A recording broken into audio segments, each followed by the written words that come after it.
ஓகேம்மா கொஸ்டின் இப்போ என்னன்னா உனக்கு வந்து ஒரு 6 சர்க்கிள் உன் கையில் இப்போ கொடுத்துறேன் வச்சுக்கோயா. அந்த 6 சர்க்கிளையும் நீ இதில் வந்து பிளேஸ் பண்ணணும். அது வந்து எப்படி பிளேஸ் பண்ணக்கூடாதுன்னு சொல்கிறேன். நீ பிளேஸ் பண்ணுறது வந்து இப்படி வரக்கூடாது. ஒரு 3 பால் இப்படி வரக்கூடாது. ஆமாம், இல்லை வந்து இப்படியோ இப்படியோ இப்படியோ இல்லை இப்படி இப்படி இப்படி ஒன்றா அந்த மாதிரி லைனில் வரக்கூடாது. அந்த மாதிரி இந்த 3 ஓகேயா 3 பால்ஸ் வந்து 3 சர்க்கிள் ஒரே இடத்துல வந்து இப்படி இப்படி வரக்கூடாது.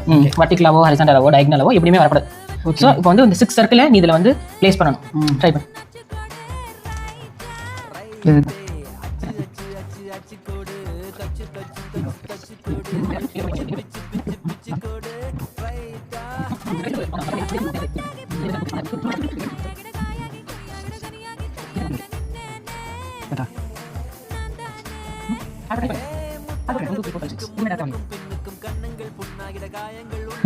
தப்பா? ஓகே தான், கரெக்டா? கரெக்ட். 1 2 3 1 2 3 கரெக்ட். Good good.